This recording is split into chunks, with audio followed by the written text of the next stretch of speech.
Jacqueline Smith Armstrong is a community member and lifelong resident of the Central District. She's a Black legacy homeowner and vice board chair of the Africatown Community Land Trust and the Covenant.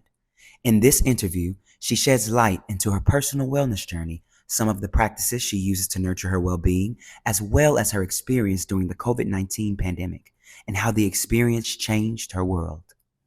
What would you like the community to know about you? I would like people to know that I am passionate about my people. I love myself. I love who I am. I love the color of my skin. I love all of the brilliant, amazing Black young people, the next generation that I am passing the baton on to, that I am so excited that when people look at me from other communities, they see brilliance, they see elegance, they see a future of people that will not be erased, that the color of my skin is a gift. And I am so very proud to wear it as a Black woman. How do you take care of your well-being? Taking care of my well-being again is through body, mind, and soul, and soul being spirit. So I do stay connected to my church. It's uplifting to be around people that I've known all my life, and hugs are good. Hugs are so good, especially after COVID. So I do that. I'm also very intentional about journaling. I think that's important to create that atmosphere of looking back to look forward. It makes me feel positive when I can reach a goal. And I'm like, wow. And I just want to be real, like gossiping and drama. I just don't do that in my life because I feel like it depresses me. I can't take on everybody's issues. So I just protect my peace. I do have boundaries, and I think that helps my wellness. And then again, for me, the wellness is I walk every morning. I mean, rain or shine. I've lived in Seattle all my life, so I have a ton of umbrellas. So I'm out at 7:30 in the morning. It's an hour back and forth, breathing fresh air. I always take side streets, not Martin Luther King, where all the exhaustion and the cars are, but and I love that. I love that morning time. I can also meditate while I'm walking, breathing fresh air, looking at plants in people's yards, like, oh, wow, that's a plant that bloomed. It wasn't that looked like that 3 months ago. So, yeah, smell the roses while you can, and just appreciate that. I have another day. So, what are my goals today? What am I gonna do? And then again, your diet is important. Now, I will give myself an indulgence of a greasy cheeseburger and fries from Dick's every now and then, but I really focus more on veggies and fresh fruit. I really try to focus on that. And I'm happy to share that I was in Egypt in July, and for 15 days I didn't eat meat. Well, guess what? I came home, I still don't eat meat. And so it's really I never knew at almost 71 years old what it was like because I've eaten meat all my life. I'm a Black woman. I like fried chicken and barbecue and all that. But it's going on 2 months. I haven't eaten meat. I haven't missed it. And I'm feeling great. I'm really feeling great. So that's a coup for my wellness. Approaching my 71 birthday, I'm so excited that I now have something else that I'm putting in my medical bag that's helping me drink lots of water. And I'm not a fancy girl. I'm really a country girl, but I just do soap and water. That's how I wash my face. I never go to bed with makeup. And I put vitamin E cream on my face at night. And that's it for me. That's my wellness. I'm not a fancy girl. I'm not at the cosmetic counters at Nordstrom's and Macy's spending hundreds of dollars. It's just soap and water. I drink a lot of water, and I do use a vitamin E cream. Oh, and lemon. Fresh lemon on your face is good. So those are my wellness tips. What was your experience the first year of the COVID-19 pandemic, and how has COVID-19 changed your world? First year of COVID-19, I had already retired from my job and I was a full-time caregiver for my mom. And so interestingly enough, that first year, we were really homebound, and I was with my mom. So things worked out well because I was able to spend quality time with her. We weren't doing a lot out in the community. We were being safe. But in my opinion, it was just a good time for me and my mom to, spend some quality time.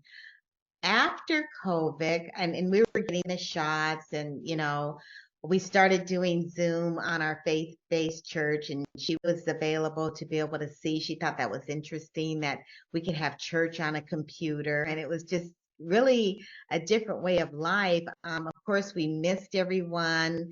We were still trying to protect our own health, so we canceled Christmas, we canceled Thanksgiving, we weren't with large family groups. And it made me just appreciate once COVID passed, and I still had my mother, she was still living, that we were able to begin slowly moving back into community, into church, into family.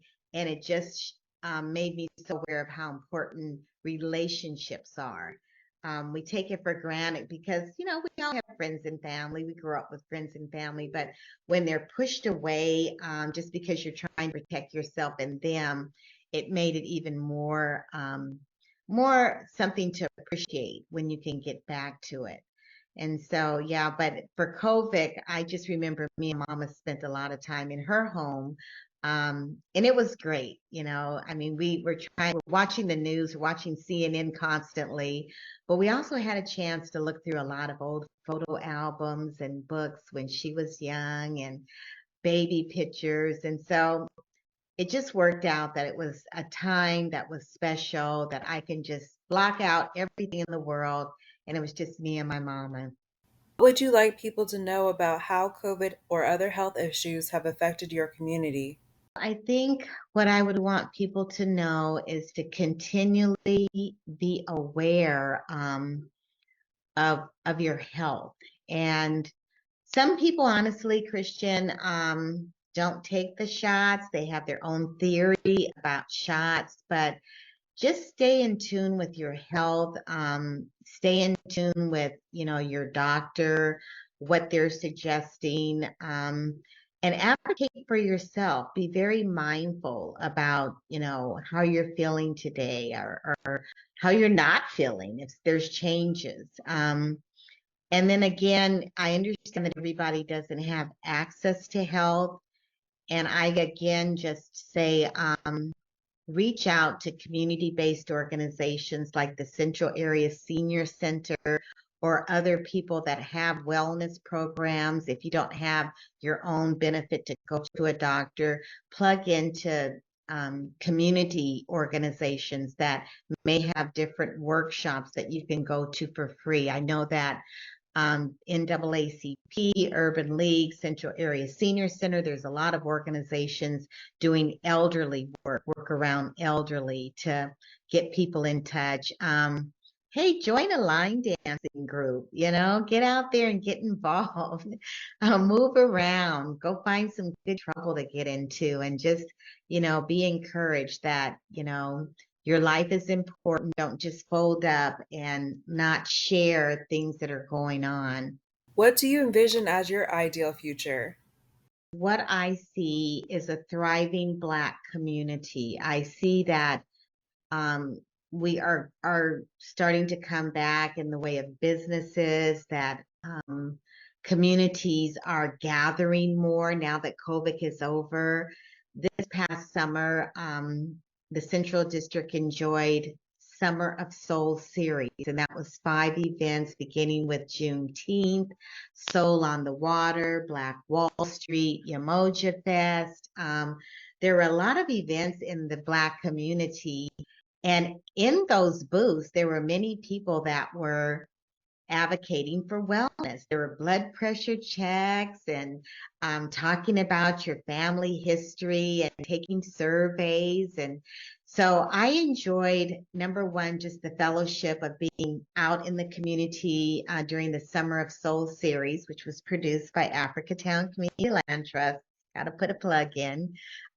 Being with people, and even people that were on walkers or in wheelchairs, they were still out there being in community and hey girl, I haven't seen you in a while. How you doing? And, people feeling good about being out there. But I noticed the vendors, they had some heavy vendors, heavy on wellness, heavy pressure checks, check your diabetes level and get to be in the know, get more knowledge. So I really love that. I really love that the community awareness for our health was there at those different summer activities. So I'm very optimistic that we're going to continue to talk about our health, gather as a community. I think that churches are a great place to also share in maybe having wellness programs on a Saturday or after our annual business meeting, maybe have a wellness program. I know that your mom worked for AARP and she did some wellness things for our church. So I hope that will continue as we get past COVID, we stay in touch and we be reminders for each other, not just how are you doing, but how are you doing? So it's important when we speak to people that it's not just a brush past, but how are you doing? Oh, you're going on dialysis next week? What's going on? So we have to really slow down, slow the pace, and really ask, how are you doing? So I'm optimistic. I think the best is yet to come. One thing that Maya Angelou says is that yet we arise through all of the trials and tribulations, through slavery, through so many horrific situations, yet we arise. We're still here. They thought they buried us, but they didn't know we're seeds. Can it be your face? It's crazy how we hit them with the 3P. Got them hits coming soon, no sneak peek. See the full interview on our YouTube channel at Elevate Black Wellness.